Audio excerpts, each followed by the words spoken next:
안녕하세요. 참, 사람 인생은 어떻게 될지 한치도 모르는 게 우리네 삶인 것 같아요. 전 결혼을 기약할 남자가 있었습니다. 그 사람은 힘들었던 저에게 한 줄기의 빛과 같은 사람이었어요. 대학교 교양 강의를 하다가 팀별 활동을 하던 중에 만나게 되었고, 서로의 마음을 확인하면서부터 관계가 시작되었죠.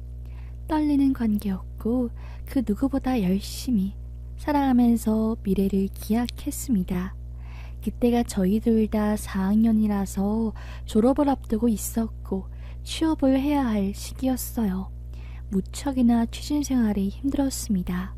남자친구는 CPA 준비를 한다고 고시촌에 가게 되었고, 전 강남과 종로를 왔다 갔다 거리면서 학원에 다니면서 면접 준비를 했어요. 이력서를 한 100개 넣으면 한 개 붙을까 말까 한 그런 상황에서 매일이 줄타기 같은 느낌이 들었고, 취준 기간이 길어지면 길어질수록 나의 영혼이 전부 다 닳는 느낌이다 싶었습니다. 심지어는 그냥 죽어버리고 싶다. 나 같은 사람은 도대체 왜 사는 거지? 난 왜 삶을 놓지를 못하고 이렇게 집착하면서 사는 거지?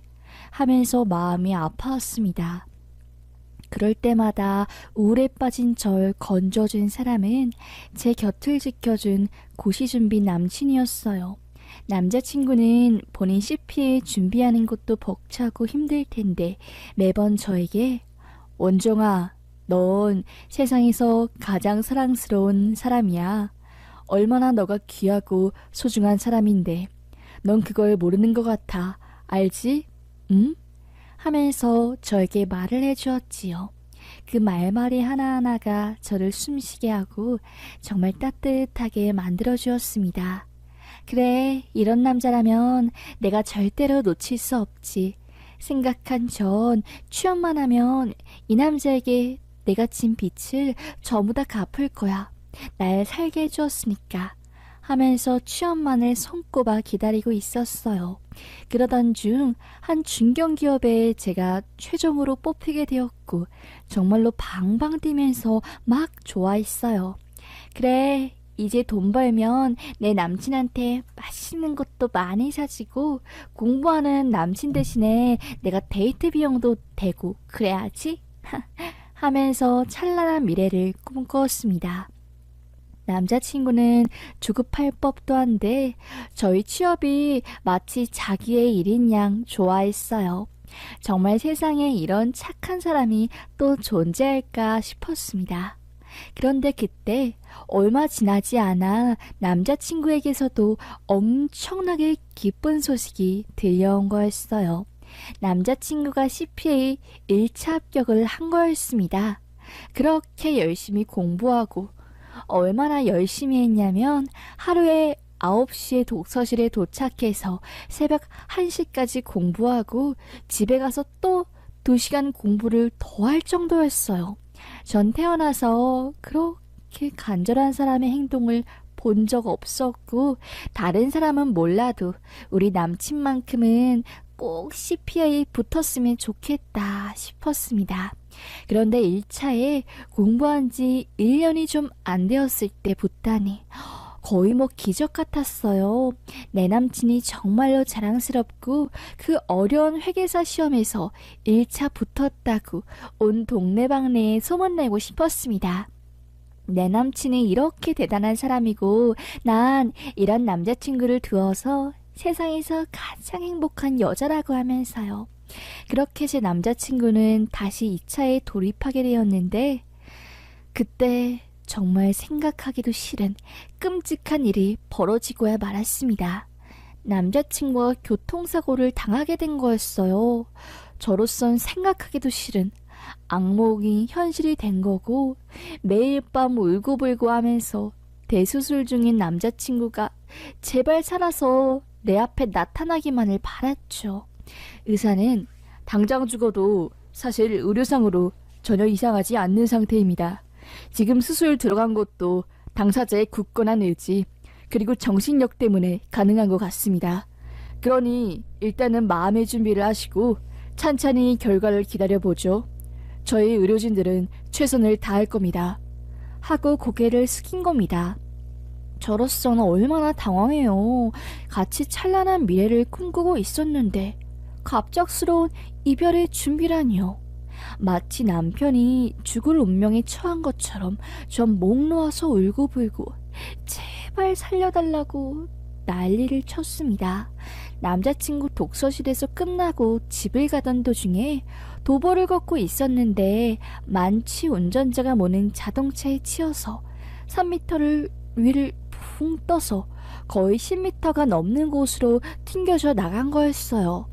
문제는 그 운전자가 바로 119에 신고를 해야 했는데 두려워서 차를 몰고 경기도 쪽으로 도로를 타고 나갔고, 새벽에 자동차와 뭔가 부딪히는 소리가 팍 나니까 잠을 깬 몇 주민들이 아파트에서 도로에 피를 흘리고 쓰러져 있는 남편의 모습을 위에서 보고서는 119에 신고한 거죠. 얼마나 시간이 지체가 되었겠어요. 과다출혈로 쇼크가 오고 멎은 심장을 다시 한번 제세동기로 살려내고 굉장히 급박한 상황이었습니다.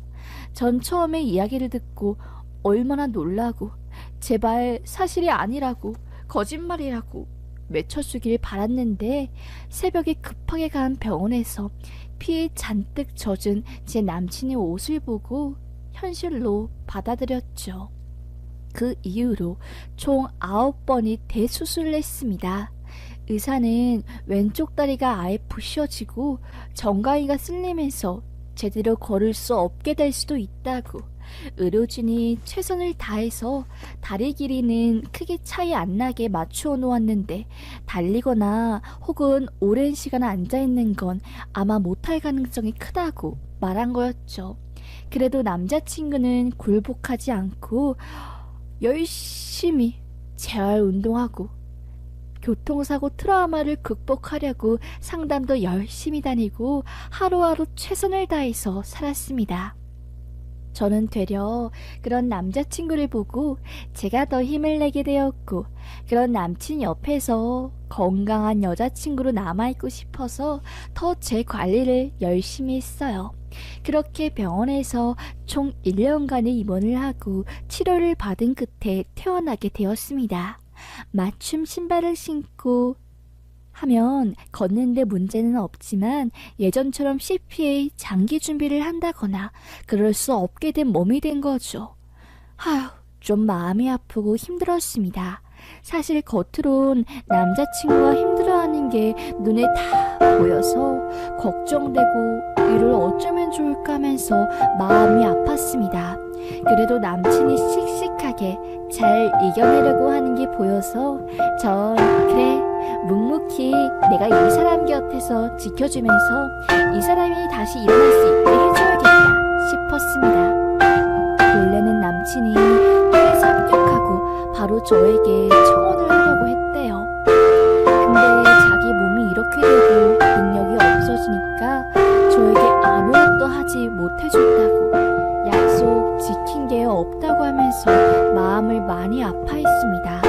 결국 장기간 공부를 할 수 없게 된 남자친구는 피눈물을 흘리며 회계사 공부를 그만두게 되었고 취업 준비를 하게 되었어요. 저 개인적으로는 내가 지금 취업했으니까 지금 당장이라도 남친과 결혼하고 싶은데, 남친은 아무래도 남자니까 자존심도 있고 자기가 돈 벌어서 아내를 행복하게 해주고 싶고 나에게 의지하게 만들고 싶다, 이런 마음이 있어서 조금만 기다려달라고 한 겁니다.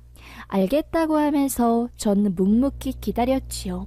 하지만 취업하는 거 요즘 정말 힘들잖아요. 게다가 제 남친은 몸까지 아파서 중간에 휴식 기간이 1년에 넘게 있었고, 요즘 애들은 다 대학도 잘 나오고 엄청 스펙도 좋고 해서 1차도 간신히 붙고 그런 일들이 쌓여져 간 겁니다. 어떻게 하지 하면서 안달복달하고 있을 때 갑자기 그런 생각이 들더라고요. 꼭 취업을 하고 안정적인 상태에서 결혼을 해야 하나? 어차피 결혼할 운명이라면 그냥 서로에게 의지하고 서로 성장할 때까지 지켜주는 게 그게 사랑이고 진정한 결혼이 아닐까 생각했습니다. 그래서 저요, 큰 마음 먹고 남친에게 말했어요. 자기야, 우리 결혼하자. 언제 취업이 될지도 모르고 솔직히 말하면 당신 없으면 나 못 살겠어. 정말 이건 진짜야. 그래서 나 당신이랑 빨리 결혼하고 싶어. 결혼해서 당신 마음 안정적으로 보살펴주고, 그래서 우리 서로 부부가 된 다음에 힘든 일 함께 헤쳐나가면서 그 부담을 분담하고 싶어 라고 말한 겁니다. 남친은 아니라고 하면서 처음에는 거절을 했지만 제가 진지하게 정말 가볍게 하는 말이 아니라고 말했죠. 제가 강력하게 우리 결혼하자고 말하니까 남자친구 진지하게 생각을 해보더니, 지금 내가 능력이 없고 아직 취준생인데 괜찮겠어? 조금만 더 기다려줘야 하는데, 결혼하고 나서도 나 취업할 때까지 기다려야 할 텐데. 당연히 난 기다릴 수 있어. 당신 결혼하자고 라고 말하자 남친은 눈이 땡그레지면서, 그래, 언제까지 당신을 기다리게 할 수는 없지. 알겠어 하고 저희는 결혼을 기약하게 되었죠. 제가 직장 생활하면서 모아둔 돈도 있고 엄마가 저 결혼할 때 작은 빌라집 하나 해주신다고 했으니까 그걸로 신혼집 하면서 살면 되겠다 라고 딱 머리로 다 계산한 상태였습니다. 엄마랑 아빠는 이미 제가 얼마나 지금 남자친구를 좋아하고 의지하는지 다 아셨기 때문에 지금 남자친구랑 결혼한다고 했을 때 큰 반대는 없었는데, 문제는 형부였어요. 형부는 제가 직업이 없는 남친이랑 결혼한다고 하니까, 설마 처제 그 CPA 준비한 놈이랑 교제한다고 하는 거야? 아 참, 그건 아니지. 아 처제 왜 그래 진짜. 그딴 백수놈이랑 왜 결혼을 하려고 해. 그거 합격도 못했으면서 뭔 결혼을 한다고. 진짜 한심하네 라고 하더라고요. 저희 형부 말 틀린 거 없었어요. 남들이 보기엔 그렇게 충분히 볼 수 있었죠. 하지만 전 조건만으로 결혼하고 싶진 않았어요. 뭐라고 해야 할까요? 그냥 마음. 사람이 마음을 보고 싶었던 게 저의 생각이었거든요. 사람 마음보다 더 소중하고 소중한 건 없다 라고 생각했으니까요. 그런데 형부의 태클은 시간이 지나면 지날수록 무척 심해지게 되었습니다. 아니 처제, 그놈 별 볼일 없는 놈이랑 결혼하지 마. 왜 이렇게 약지를 못해. 난 처제가 이래서 바보 같다니까. 그냥 좀 잘 나가고 집안 잘 사는 놈 콱 잡아가지고 편하게 살아야지. 안 그래?